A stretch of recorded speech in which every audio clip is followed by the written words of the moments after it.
Yo, welcome to another installment of Noob Chess Analysis. Been a while since I've done a video for this series, and I have a perfect London game that I played this morning, so wanted to do some post-analysis. Two major themes. One is always look for checks, and two is you have to be conscious that when you move a pawn, it weakens squares. So both of those themes had a major impact in this game. Another thing to note is I'm getting close to 1300, 1272. Don't want to jinx myself, but I've noticed that one of the main differences at the 1200 plus level is there are a lot less mistakes in the beginning and mid game. So you can see this game, we got through 20-ish moves before there was a massive blunder. There's some mistakes, but nothing major. So let's start in. So we got the London. And if you've seen any of my other London videos, I play c4. It takes initiative, puts pressure on the middle. And if my opponent doesn't play c5, if he were to play c5, then I would play c3.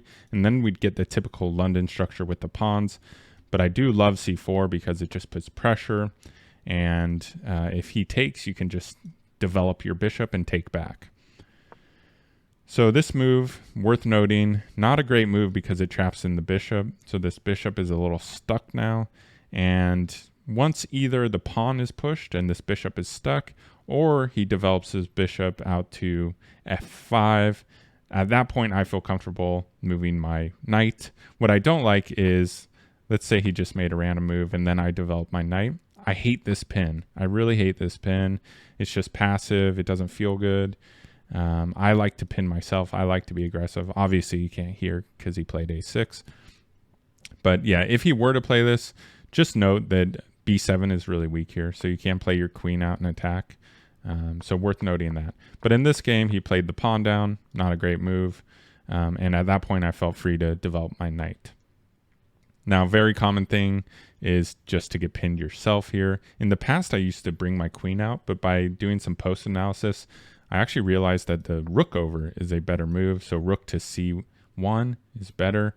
And he takes here, which doesn't really accomplish much. So I can just take back with my rook. And I maintain a very strong pawn structure. Now he attacks the rook and I just go back. Looks like you can go to a3 as well. But going back, I mean, the difference is minimal in terms of the analysis bar. Now he pushes down, which is aggressive. He wants me to take that because then he gets to take back with his pawn and he has this open A file with his rook. A thing to note though is he's not developing his queenside.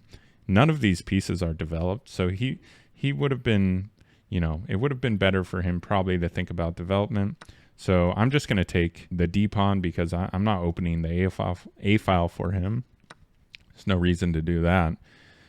And then I moved my queen up. Let me just explain what my plan was here. So I noticed with this, because of the undevelopment on his queen side, basically his rook is undefended. So my idea was to move over with the queen, and then if he doesn't protect this rook, basically you can just take the pawn on b5, and he wouldn't be able to capture. So that would look like this. Let's say he just moves, and I move over, and he doesn't. I'm just making bad moves. But basically he moves here and he doesn't see this undefended rook. Basically you could take with the bishop, right? And if he were to take back, you can just take the rook. So that was the plan. And I went for it. I went for the plan, but he noticed and he defended the rook with his bishop. So this no longer works. So good move by him. I developed my knight up. And this was a good move by him. I liked this move because it made me think. And I thought I had two options here. One is either I can bring my bishop back and attack the queen straight up. The problem is his knight here. With this move with the bishop, the knight takes on g3, and then I have to recapture with my pawn. And yes, my rook is staring him down, but then he escapes and he's provoked quite a weakness on my king.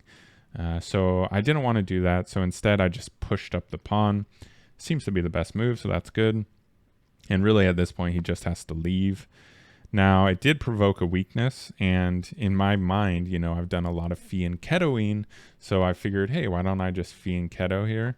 But that's a mistake, and mainly because by pushing up this pawn, your bishop is now stuck, and mainly because this knight as well. So he can actually just play g5, and there's nowhere to go with this bishop, so it's stuck. So you got to be careful. And actually, I've never fianchettoed on the king side while playing the London, and this is probably why. So this post analysis was really helpful to ensure you don't lock in this bishop. But I did it. He didn't see it, and I was able to castle. So he's moving over, and he's threatening to take this knight and kind of ruin my pawn structure here. So what I decided to do was put a pin here.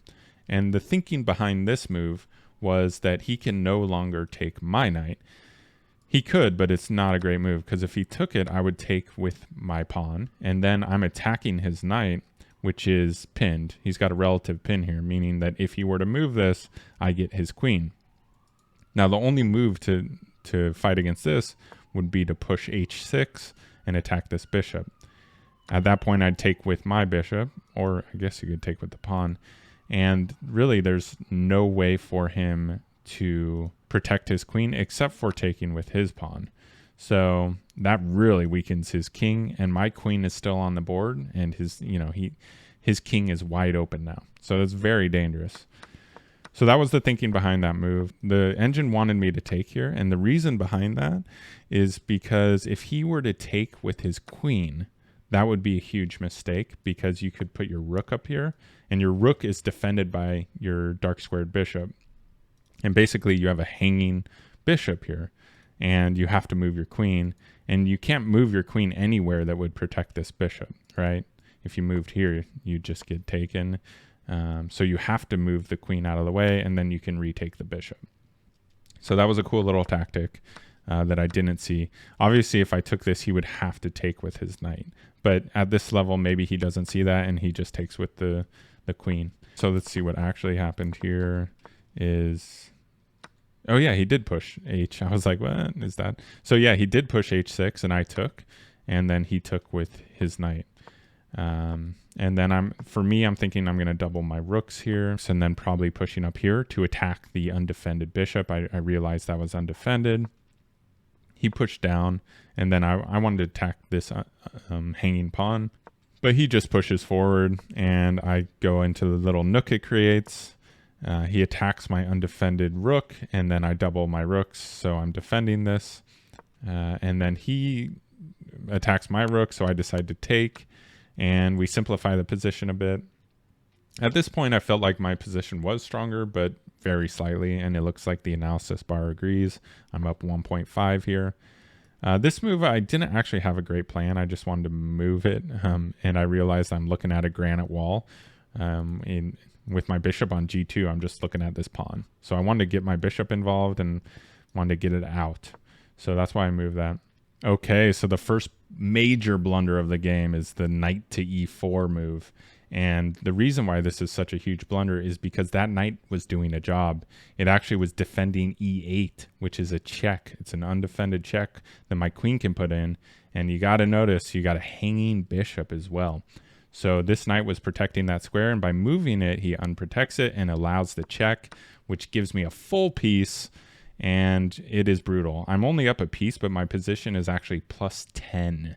So it really ruined his position completely.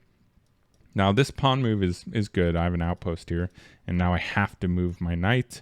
So I move my knight here thinking, hey, I can put a check here, and if he moves to attack my knight, I can just go back with my queen and protect it. Now he moves his bishop again, which actually I noticed with my light square bishop opens up a diagonal. So I can put a check in here, and I own all of these squares. So he has to block this check either with the knight going back, in which I would probably take and simplify, or with a pawn move. Now he chose the pawn move, and the reason why this is such a massive blunder is because it opens an eternal outpost for my knight. So an eternal outpost means it's an outpost. I didn't actually make this move, but I'm showing you what an eternal outpost is. It's an outpost where it can no longer be contested by a pawn, right? So there's no more pawns that can contest this. He had already moved it. So now that he moved it again, it created a massive weakness where I can have a knight there for the rest of the game. if I so choose. And in this position, it's such a disaster because now I can put a check in as well. So I can check here. He has to move to G6, and then I can check him again in my Eternal Outpost with knight to E5. So this check is a disaster for him because he has to move over, and now my queen is just free to check again. And yes, taking the pawn here, putting a check on it. So this knight owns this square, and he has to move over here. This pawn owns F4 and H4, and now you just got checkmate in one. So we just own all of these squares, and it's GG. So 2 themes.